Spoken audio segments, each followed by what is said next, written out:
Okay, thank you very much for joining us today. I see some members of the IDC, Carlos Mena. I can see some other authors that have joined us on past presentations, and I want to welcome everybody. Today we have the presentation of Professor Petit's book, Big Tech and the Digital Economy, the Moligopoly Scenario. And we have a great panel for discussion and for comments that will be composed also by Bradford, Niamh Dunne, and Simon Bishop. So now I will give Pablo 2 minutes to talk about what's the IDC, and we can jump to what we have been trying to do today.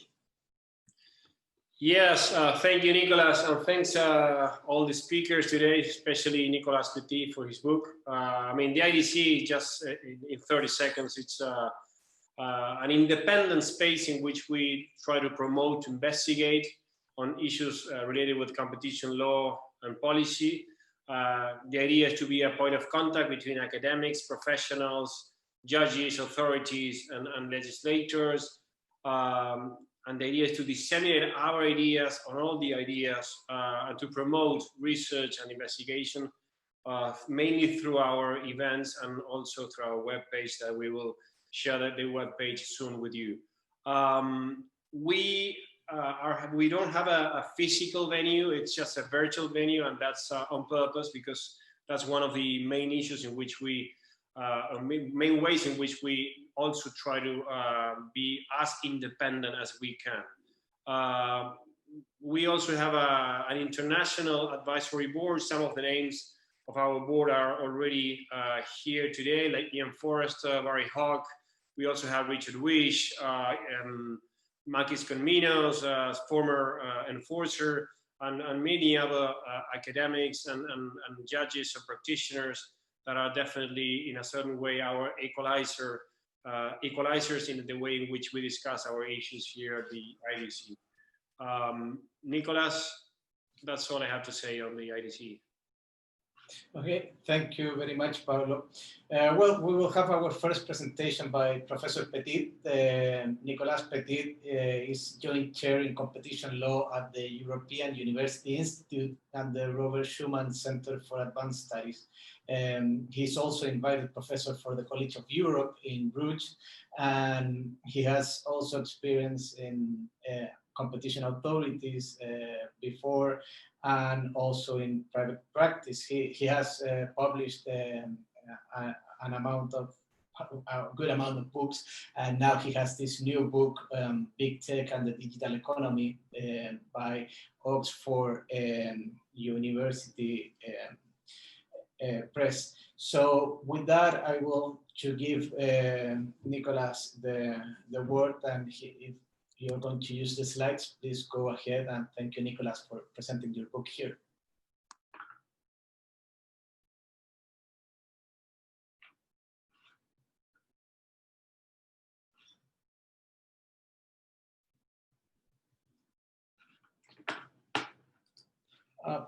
Nicolas, you can open your microphone. Yeah, sure. I was just saying thank you to Pablo and Nicolas for the kind invitation to talk about my book, and also to the other panelists for accepting to join for this discussion, which I hope will be open-minded, constructive, and hoping to move the needle in a sort of ocean of monocultural ideas that we are living in today.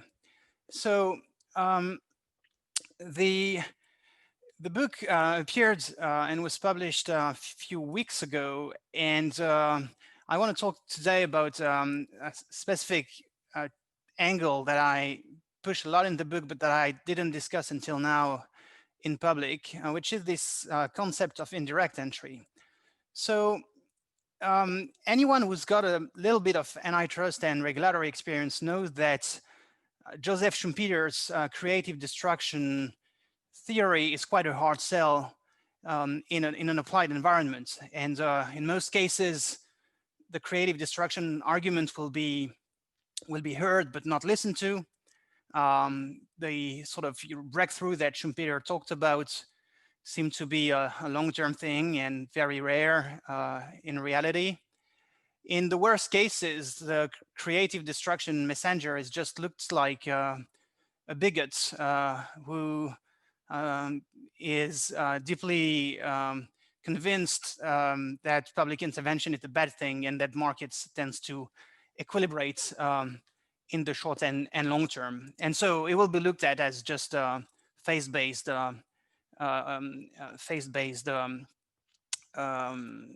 advocates. Now, interestingly, Schumpeter's creative destruction model was as much a long-run theory of the business cycle as a concrete model of indirect entry that could be relevant to policymaking, and in particular in digital industries. So by indirect entry, I mean the competition wrought by imperfect substitutes and complements in markets. In other words, indirect entry is different from existing theories of competition by the provision of substitute products, and it covers theories of monopoly displacement by product differentiation, by complementers, and by architectural innovation. And as Schumpeter wrote in his books, this notion of indirect entry didn't talk about indirect entry, but what he was talking about is really that. It's really this idea that quite differentiated products, very imperfect substitutes, complements, or architectural modifications of existing supplies bring more to competition than basically trying to rivalize with functional and functionally similar products and services. So my book really is, in essence, trying to give meat and to show that the average tendencies observed in the digital economy are the ones that Schumpeter was talking about to some extent, and that indirect entry is the regular empirical basis in which competition takes place in digital markets rather than competition in substitutes. And this is pretty interesting because we are seeing today agencies and courts sometimes proceed to intervene and regulate digital markets on the basis of theories of direct entry, making potential errors in terms of both the theories of harm that they are formulating, but also the remedy that they are proposing to administer.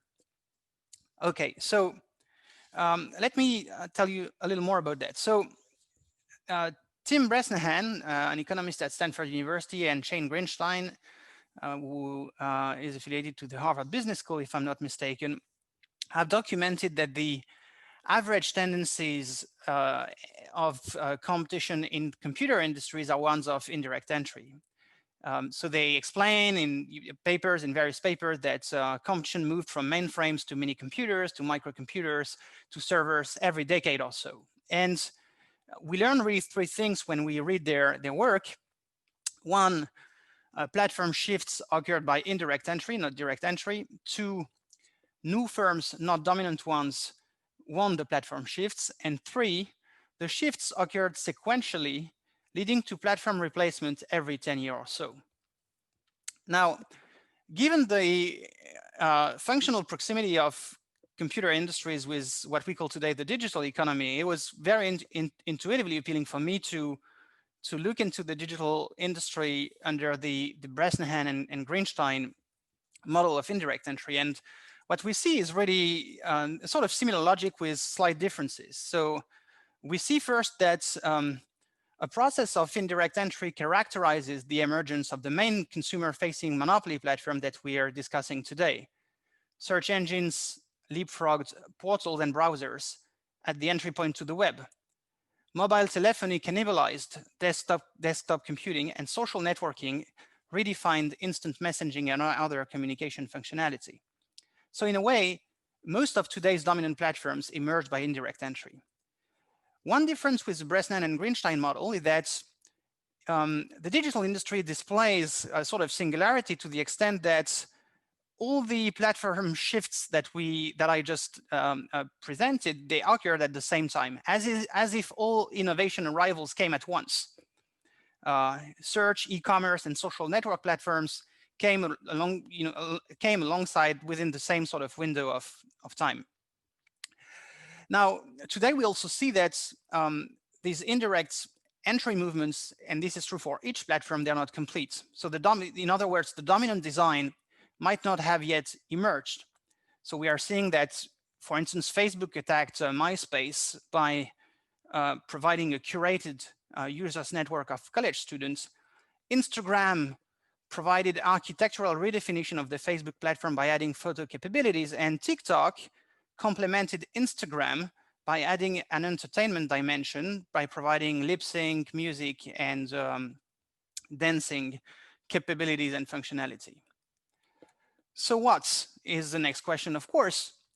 Well, the direct entry-minded policymaker would tend, on average, to look for firm product and business model similarity to declare a market competitive. And when evidence of similarity is missing, inferences of missing actual or potential rivalry and of monopoly power are just a click away. So the authors of the Furman report, for instance, believe that persistence and problematic dominance characterize Facebook, Google, and Apple because they command a large market share in their line of business for a long time. So the problem with this mindset is obvious. If the average tendency of competition in digital industries is indirect entry, firms will not enter by imitation, by replication, or by substitution. Android entered mobile telephony without a handset device. Shopify entered the e-commerce without a marketplace, and TikTok entered social media without network effects. So one may say, as a counter argument, that the anecdotal evidence that I'm talking about here is compatible with the theory in which indirect entry is just the byproduct of anti-competitive entry deterrence by a monopoly incumbents. But again, the history of the industry disproved the points. Firms as aggressive, sophisticated, and profitable as Microsoft failed when they tried to take on platform incumbents with direct entry strategies. Direct entry is just a losing playbook. And the economic theory backs that claim. When there are increasing returns on the demand and the supply side, it is fairly clear that monopoly concentration is an efficient outcome. So the hard question that one has to think about is, what is the implication for policymaking? If indirect entry is more the norm than the exception, if it's more the principle than the derogation. So the implication at a high level is fairly simple. Policymakers should stop looking for competition in substitutes and should look upwards, downwards, or elsewhere. And what can we see if we put our eyes on markets or industries away from the consumer-facing platforms? If we look at B2B, middleware, verticals, and complementers, what can we see? Well, I have to say, you have to be thunderstruck by the rate, intensity, and velocity of indirect entry in past decades in the digital economy. The best known names of new firm entry, new firm creation in the past 10 years are Stripe, Robinhood, Chime, Square, Nextdoor, and so on and so forth. I could add hundreds of names of new firms created in these industries.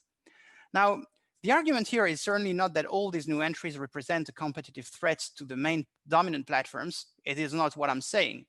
But what I'm saying is that it's fairly weird to declare a policy priority an industry which has demonstrated levels and intensity of entry nowhere seen in other industries in the world across the past century. This is a strong statement, but this is a pretty logical statement. And if one had to support the policy that is currently taking shape, one should explain why we ascribe or why we expect a higher level of entry in digital industries than in other industries. Unless this is done, the policy priority is just unconvincing. So one example that I give in the book, and you know, to maybe let you read through the book, I write better than I speak.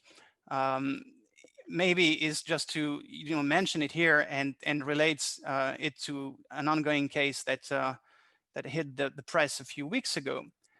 Is the Google case, the Google Android case. So in my book, I explained that the Google Android case, unlike the US Microsoft case, is a counterexample of what a policymaker should be doing. Misunderstanding that what Google was doing was actually to try to bring indirect entry in a market occupied by a monopoly firm that is the Apple firm, the fruit firm. Now, of course, I can't dwell too long on what I would like to say about this case, but there are too many weird features in this case that smell like something is a bit weird.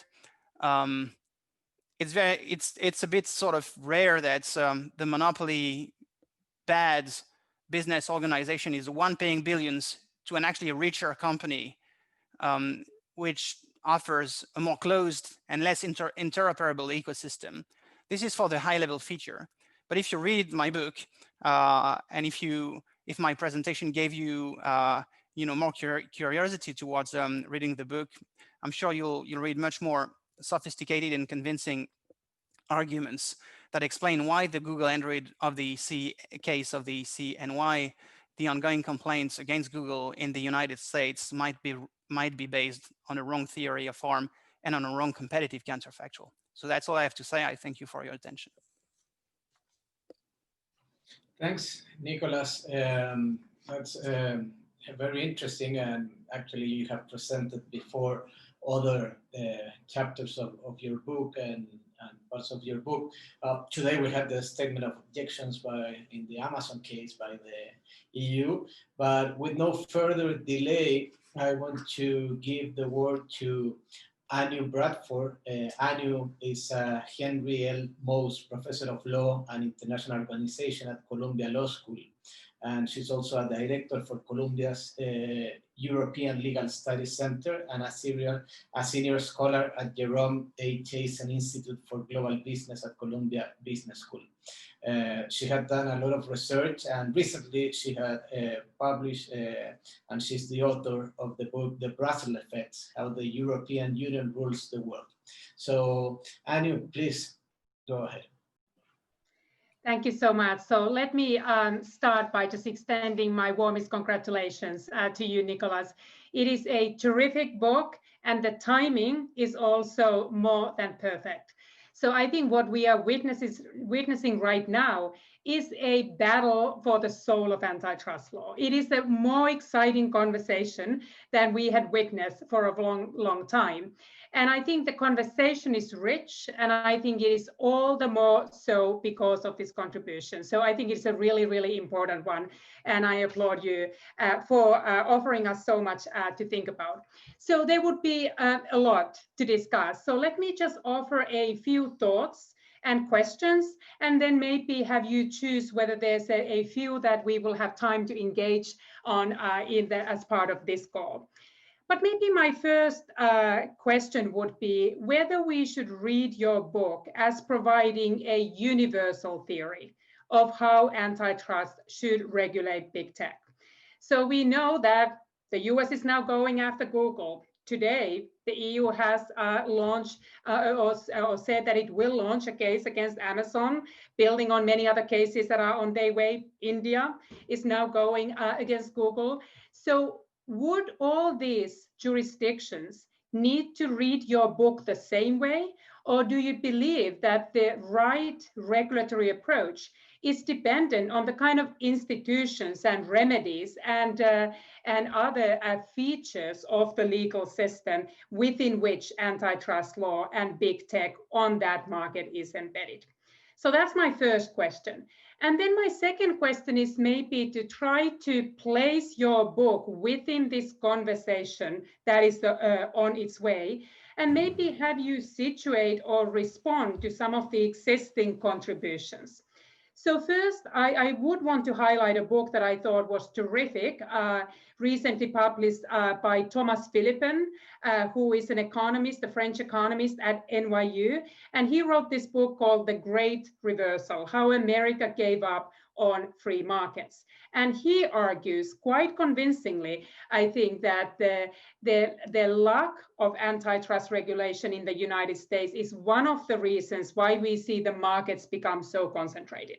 And he actually shows how that is not as much the case at all in the EU, where there is a robust antitrust regulation in place. So I'm curious as to how you would engage with Thomas Philippon, where you might agree, where you would applaud him, and where you might criticize, and where you would view the issues differently, or which part of the book you would offer Thomas to read. My second invitation would be that you would engage my colleagues at Columbia and others that have been associated with so-called neo-Brandeisian movement. Whether there is some kind of a foundation where you believe that you would agree on. And what would be then the biggest difference, where if there's something that you would most urgently feel the need to shift in the view of antitrust law, what would you like to be able to persuade them on with your book? And maybe the third one is that I would want you to identify maybe certain arguments in your book that you would want the European Commission to read particularly carefully when they are preparing the Digital Markets Act, Digital Services Act, the new competition tool. What are some of the issues that give you the greatest pause, where you feel like this book really would shift the debate to a desirable end? And maybe my last question in this invitation to engage with these other players as part of this conversation is whether you feel good about where you are, who will prevail. So what is your sense of that we can think about the power of arguments, but also when you think about where the conversation is going right now, where do you think this will come out? So more like an informed prediction of what kind of world of antitrust and how do we regulate big tech in the coming years. So then, as my maybe a third point, so first is whether the theory is universal. Second, how you enter into a conversation with these existing views. I wanted to ask a little bit about regulation, because I believe, even though it's in the last chapter of your book, it is a very topical issue right now, how we think about the relationship between antitrust and the other ways that we have our public authorities express concerns about big tech. So you write about privacy, you write about fake news, you write about hate speech. And your central argument there is that if there is no monopoly problem, we do not need to worry about this as the antitrust policy matter. You never questioning how fake news can be a problem, how privacy is important. Your argument is more about what is the right tool. So there I maybe would invite you to consider the argument that has often and quite compellingly used to invite antitrust to be the tool that we use to tackle these issues. And one is obviously this idea about network effects, that we do not really have the choice to abandon these platforms. Even if we are not comfortable with the business models of companies like Facebook, the extent to which they are contributing to the problem of fake news, the extent to which they are allowing hate speech still on their platforms. And when you worry about those issues only when they happen at scale, only when they are engaged in and enabled by a monopolist. So do I really have a choice to leave those platforms? And maybe a related question on privacy. If I wanted to have a choice to have a subscription and pay for being part of Facebook, but not give up my data, should I not have the right to do that? Would that not be consistent with your view of what enhances competition? And that is probably a broader opening into whether choice ultimately should play a more central role in our thinking about antitrust and big tech than it does today. So let me maybe leave it with those comments, and I would love to have the opportunity to hear from you on any of them that we have time today, and on the rest, I hope we'll have a chance to discuss at another moment. Thank you very much, Anu. These are you touched some bases there on tippet markets and other things that are treated on the book also. So, and that's very interesting. Maybe we can have some discussion at the end of the presentations today on that. But now I want to leave you with Niamh Dunne. Niamh is an associate professor in the law department of the London School of Economics, and prior to entering the academia, she worked as a case handler for the Irish Competition Authority and as a consultant in competition policy for the OECD. So Niamh, please go ahead with your presentation. Brilliant, thank you. Can you hear me? Yeah, so hi everyone.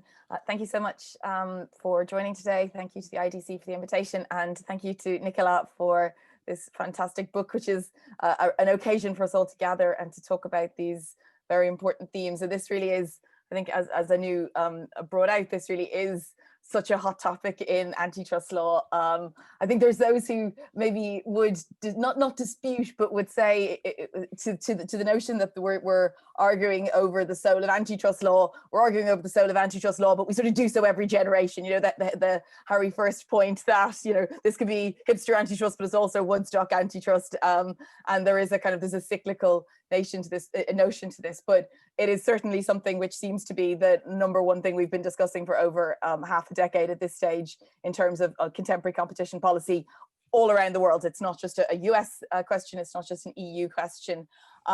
And I suppose it sometimes it can be difficult in such a crowded field to say something, I suppose, new. I think your work, Nicolas, really is adding something very substantial to the debate, not just because it's a very well written and researched piece. And I think you say at the start that you're only an amateur economist, but I think you make a very good sort of job of melding the economics literature with the sort of legal doctrine with the case law, whilst avoiding the maths, for which I'm very grateful.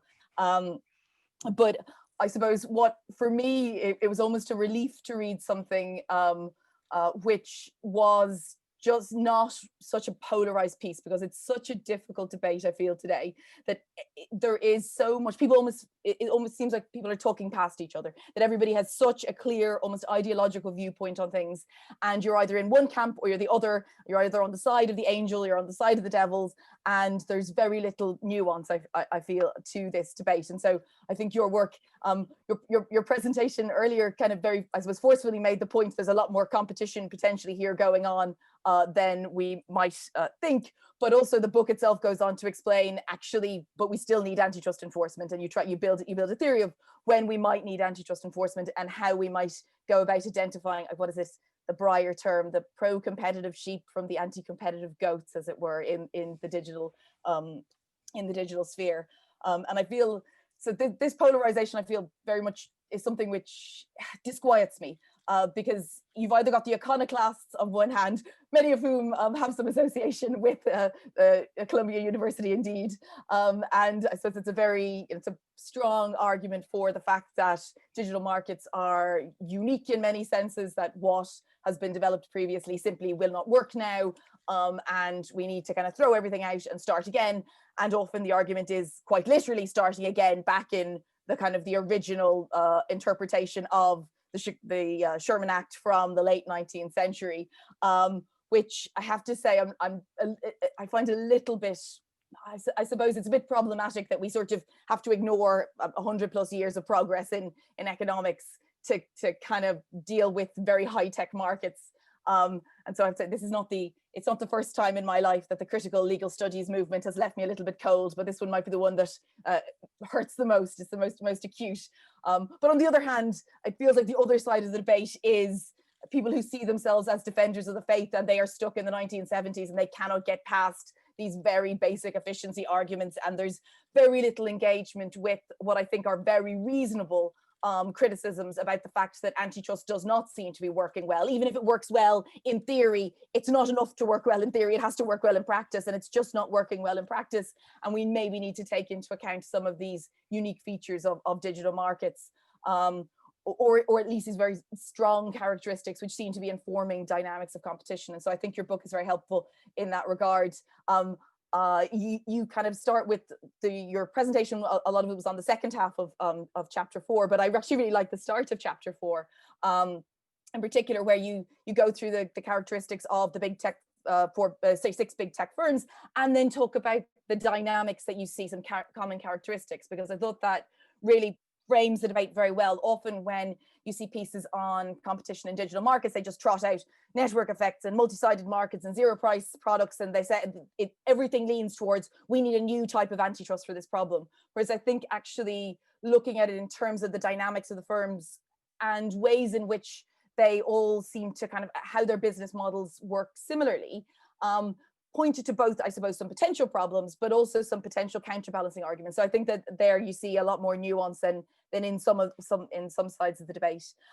You build up to this theory of Moligopoly competition, which I was trying to. So I thought it was really really interesting. So it's the idea that you've got it's monopoly in the origin market with exploratory competition in other markets, though typically not direct entry, and this leads to this sort of oligopoly competitive structure eventually. I thought this was an incredibly interesting, I suppose, device by which to look at the markets, to look at competition. I am very much not even an amateur economist, so I don't know what, from a technical perspective, how robust it would be, but it certainly was very helpful to me as a lawyer in terms of thinking through these problems. But it also, I think, pointed to, I suppose, part of the reason why we see such a public policy focus on digital markets today, because almost by definition, this notion of Moligopoly competition. So you've got strong monopoly positions in certain market segments, but you've also got this spreading out of power across other markets. So you might not hold a monopoly market position in every market, but you are active, you are present, you are, you've got your brand name out there, and we see that. And so so you're kind of, it's enhancing your economic power, but it's also enhancing your reach. It's enhancing your social power. It's potentially making you a gatekeeper into other markets. And so I think this really is why people don't really care about the fact that Google has the potential to significantly increase prices in market segments where it raise prices significantly above marginal cost in market segments where it has a strong market position. But they do care about the fact that Google gets to decide whether terrorists earn royalties on YouTube, or impacting elections, or even the fact that Google can read what's in your emails and try and sell you products on that basis. Things that people feel this power is something that causes concern. And so the debate kind of gets a little bit muddied between the kind of strict antitrust questions and the broader public policy questions and the economic power and the gatekeeper power. And you do, I think you go on and you address this, as Anu has mentioned, in the penultimate chapter, where you look at the questions of regulation, or you look at the overlap with kind of novel types of harm. You call them novel types of harm, although I've got a friend who studies political science and tells me that fake news is a lot older than the Sherman Act. So they're novel antitrust harms, I guess. They're things that have always been something that we worry about. But what's new is that we're looking at them through the prism of antitrust regulation. And of course, I think you quite well make the point that not only is antitrust going to potentially be suboptimal here because it's not designed to fix these problems, but it also might make things work. So the fact that, if Facebook users really like fake news, if you split Facebook up into multiple different social networks which have to compete against each other, that's not going to increase the incentives of these new competitive social networks to actually regulate fake news, because they would be removing access to the one things that their customers really like. So there's a problem. I think there's a mismatch potentially between the problems and the antitrust solutions.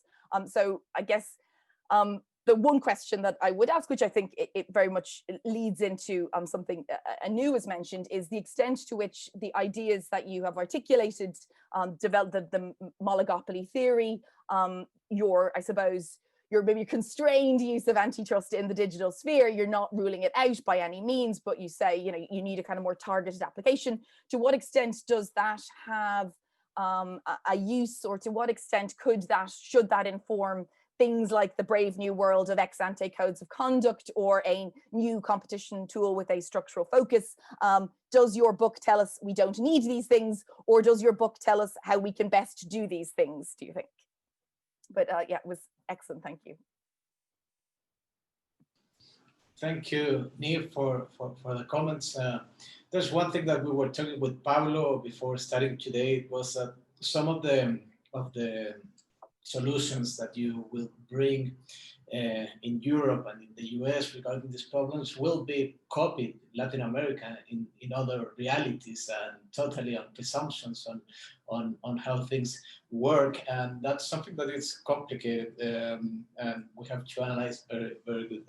Also, well, the book offers some solutions, how some tools still work under some theories that he explained there. So, but now I want to give the word to Simon Bishop.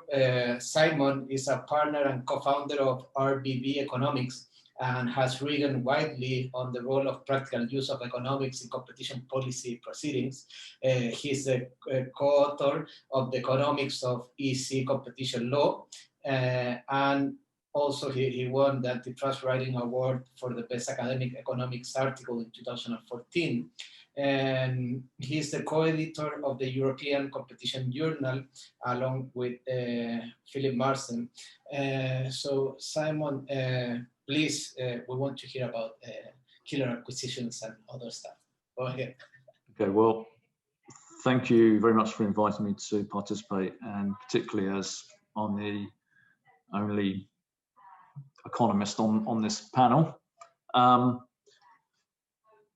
Now, I kind of want to say at the outset that, you know, my firm RBB Economics is a long-time advisor to Google, but I also want to kind of point out that I have not been involved with any of the cases that RBB has been involved with Google. So these are really, if you like, my views, and in some sense they're kind of uninformed views. I don't have all of the detailed knowledge arising from working on those cases.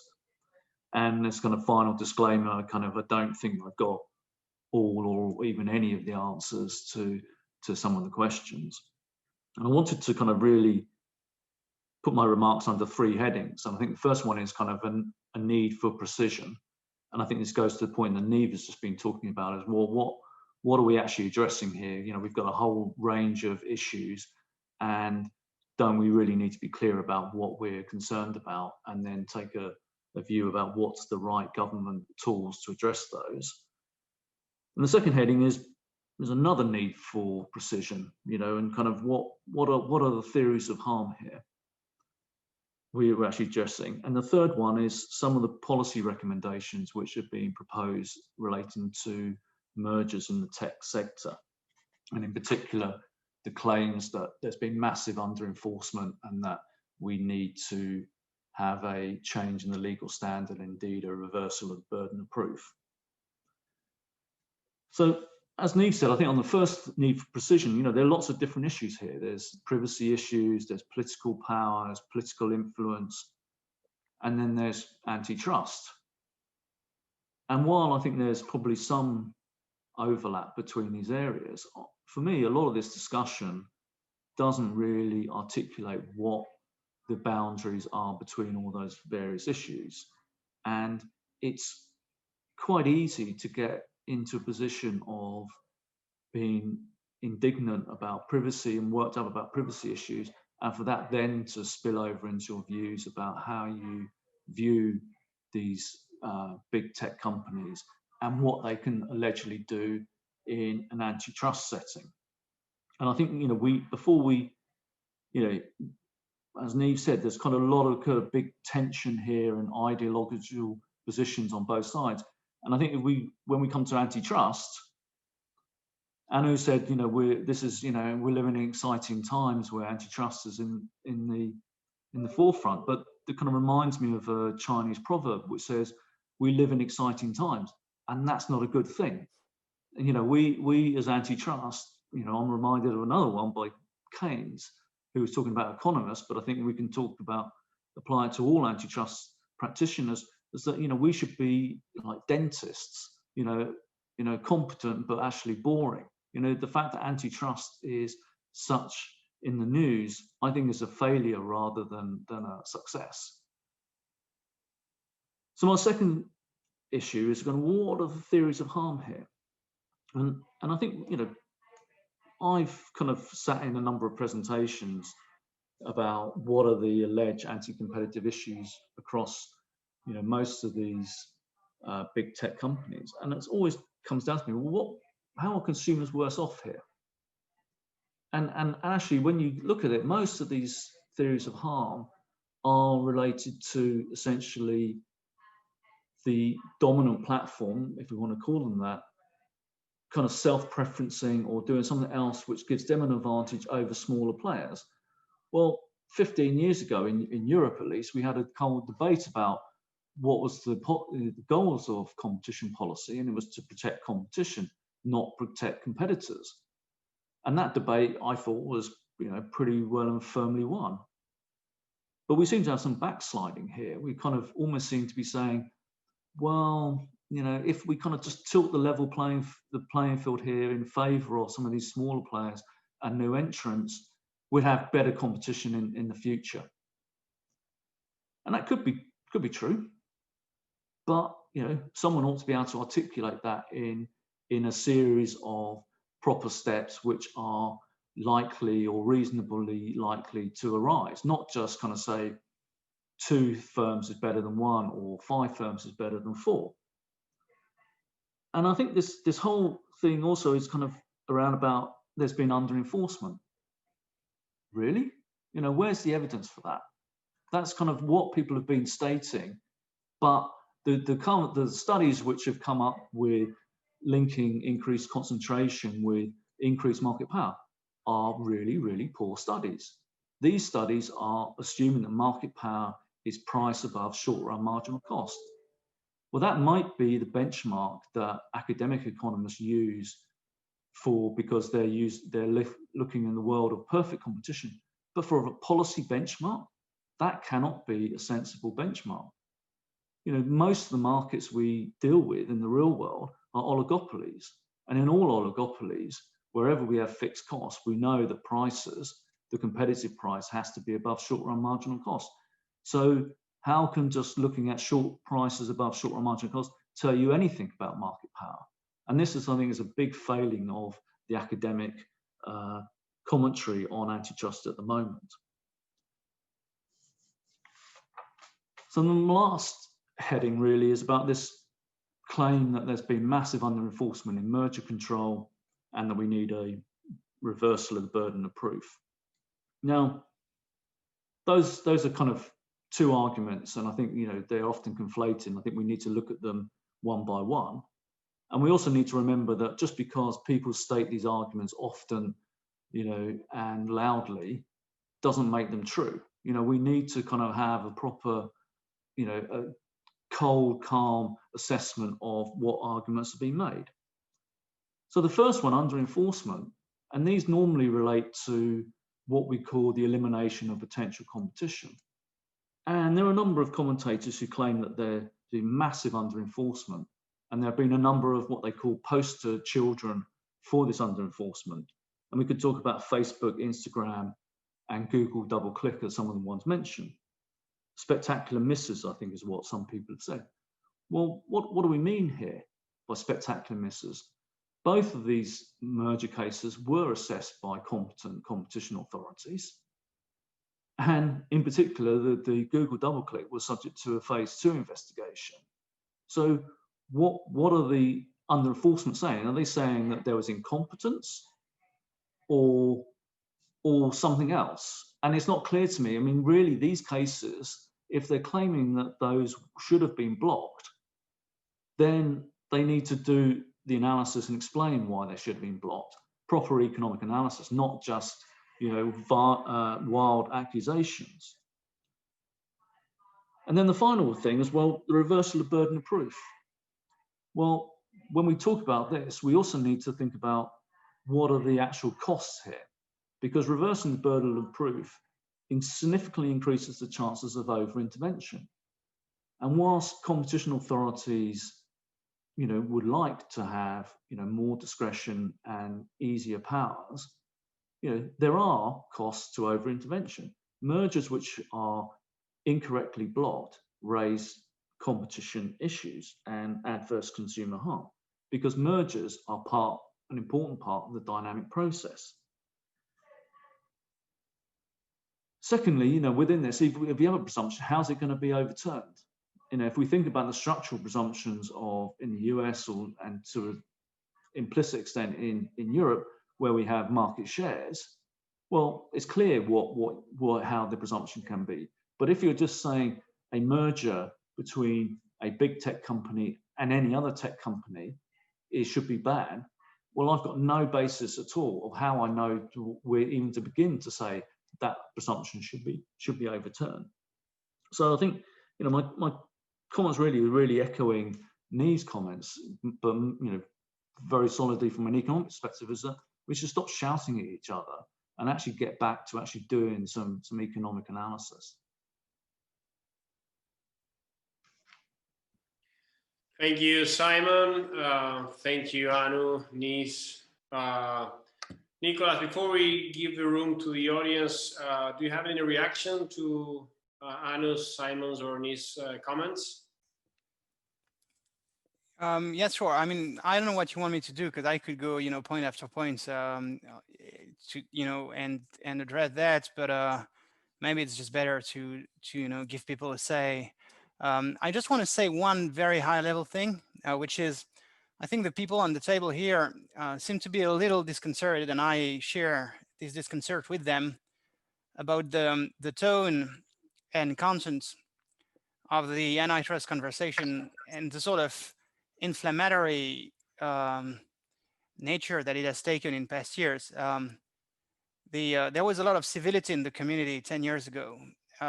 People listened to each other, understood that we were doing pretty complicated things sometimes, and there was a lot of tolerance for other views. Today, we seem to have lost that. Hopefully, you know, the political realignments on both sides of the Atlantic will have spillover effects on the nature of the conversation in policy-related environments like ours. But I think it's very important that all of us, we stand up for the public good of civility and constructiveness in discussing these issues, rather than flame throwing at each other. So that's all I want to say. And I hope my book is a step towards that outcome. Okay, thank you, Nicolas. Anu has to leave. I would say maybe in 5 minutes. She sent her apologize. I have one question, Nicolas. Is Zoom the platform you're using today? Is that a tipped market or a tipping market? How would you define those types of markets? Yeah, so, okay, Pablo, that's you know, sort of key point in my book. I say, you know, we may want to reach more granularity in terms of how we define a dominant firm, and, you know, firms which may look dominant by, you know, static share entry barriers analysis might be less dominant when you look deeper. So, you know, Jean Tirole, in his Nobel Prize lecture in 2015, he talked about deserved and undeserved market power. And he talks about, you know, things like luck or political concessions, but also he talks about lucky demand conditions. And the property of a firm that's gone, you know, through over the hump in terms of the network effects, is that it seems to enjoy to some extent what you could call some, you know, sort of funky demand conditions, where the degree of effort of the firm is no longer correlated with its ability to attract marginal users. And you could say there is a case here where, you know, as a social planner, you'd like to look a little deeper and say, you know, in these market situations, you don't have enough pressure on the firm to engage in effort and inventiveness. And if that is the case, there might be a scope to do something and remedy something. And so, you know, Tirole was having this idea and pushed that. It was already there in the works of people like John Hicks, you know, people like Bill Baumol, of course, Schumpeter, and a bunch of others. And I think this is sort of it's sort of clarion call to try to understand how much firms are, you know, want to basically snatch short-term profits, whether how much firms are stickers and they stick in markets to try to improve conditions. And so we may want to look at performance indicators to refine our analysis of structural dominance. so things like, retained earnings, divisional expenditure, and so on are things we could look at. It's hard. Thank you, Nicolas. I think we have one question from Fernando Araya. Fernando, would you like to ask a question? Or? And then we have Simon. I think he wanted to answer that also, comment then. But we have Fernando on there. Okay. Thank you, Pablo. Hello, Nicolas. Thank you for the presentation. I wanted to ask you that since one of the sources of your theory is Schumpeter and this idea of indirect entry, and there's a recent book, I understand, issued by Philippe Aghion that reviews the creative destruction theory of Schumpeter, and that might create a bridge between competition policy and development economics. So, have you any insights regarding your Moligopoly theory and development economics?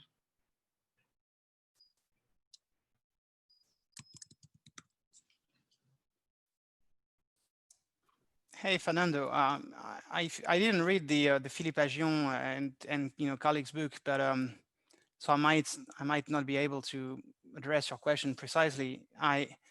There's one thing I want to say. So I think what defines most of us in the antitrust conversation is that we are interested in the truth. So we are not interested in political bickering and the distribution of power in society. I mean, this is an interest, as anyone is interested in that. But in antitrust, we try to understand the truth, the facts before our eyes and beyond. And I think antitrust cannot be, I mean, if anything, this discussion that we're having today seems to suggest that maybe we have been too content with ourselves in past years. And we might want to, look again to maybe revalidate what we believe in, but also refine or invalidate certain things. And as part of that exercise, there's a bunch of, outside of industrial organization theory, disciplines and fields which are very rigorous in terms of their method and their commitment to evidence, which have been a little left aside. And so, I'm thinking about innovation theory, business and management science, theories of capabilities. John Sutton at the LSE wrote about that. And my book, to some extent, is a bit of an effort to try to bring these fields of knowledge to bear on the antitrust analysis. And I think, it would help if more people, and so development economics could be one field, but if we were to try to have a more holistic understanding rather than a disciplinary understanding of market competition, but one that's not necessarily polluted by political science or this is important too, but I think to some extent in terms of the interdisciplinarity, we've reached out to fields which say stuff which is not really helpful, and we've let us aside a bunch of neighboring fields of knowledge which have a lot to tell us. So the book is a call to engage in this discussion with the people in these fields. Thank you, Nicolas. Simon, you had something you wanted to say before. I just go ahead. Really wanted to just kind of comment on Nicolas's two answers, really. And I mean, I think one of the things I would say is that a lot of the economic theoretical models, or practically all of them, are essentially static in nature. And when we're looking at fast-moving markets, dynamic markets, these models are, can provide insights, so they're not, useless, but using them as a basis for predicting competitive outcomes, I think is going too far. So I would kind of echo what Nicolas just said about the kind of need for a kind of broader perspective.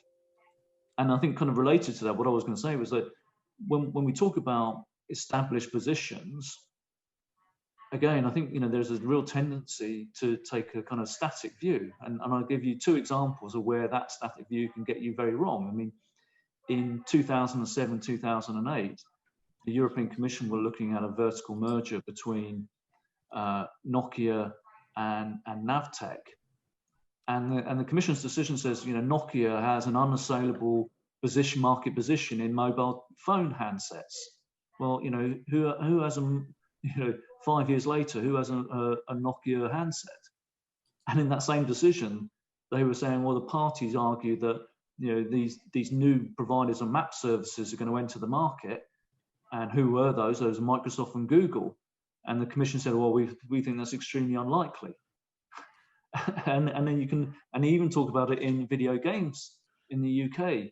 In the mid-90s, they had a market study which says Sega and Nintendo had an unassailable market position.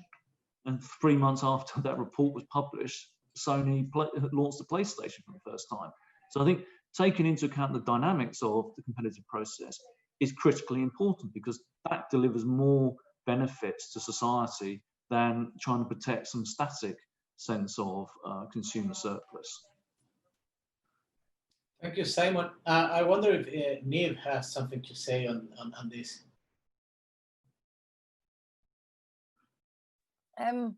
Not on the, I suppose maybe it's a slightly more contentious point, not on the economics aspects, but the point about the question of the civility of the debate, and the fact that there is something unusually, maybe say vibrant, but also maybe unusually fractious about discussions when it comes to digital markets.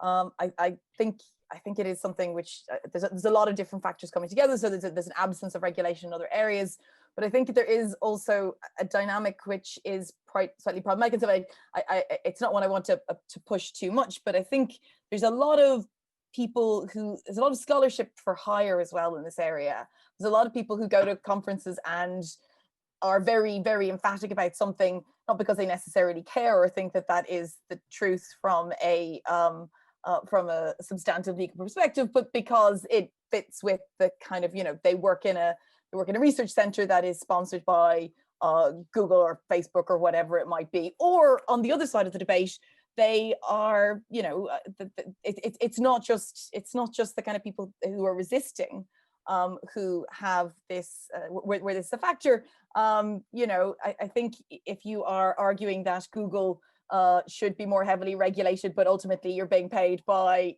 the Rupert Murdoch group to do so, I'm not necessarily sure that you're on the right side of history either. So I think part of the reason the debate is so divisive, why the debate is in such polarized terms, is because it's not just purely questions of competition. So as Nicolas said, we see ourselves sort of, it was historically a bit of a technocratic discipline.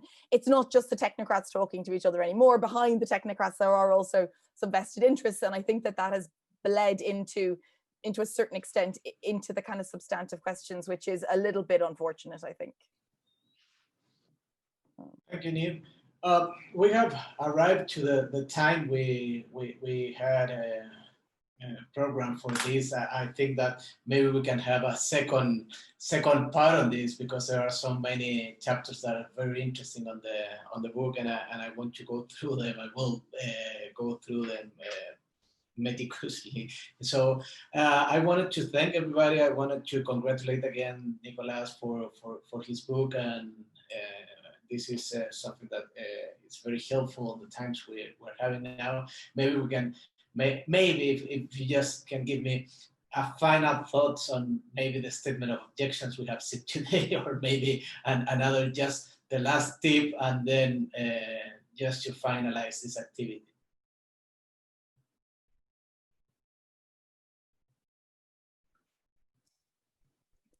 Yeah, so this is one sort of deviation from modern history, that lawyers are asked to comment on cases which are not yet decided.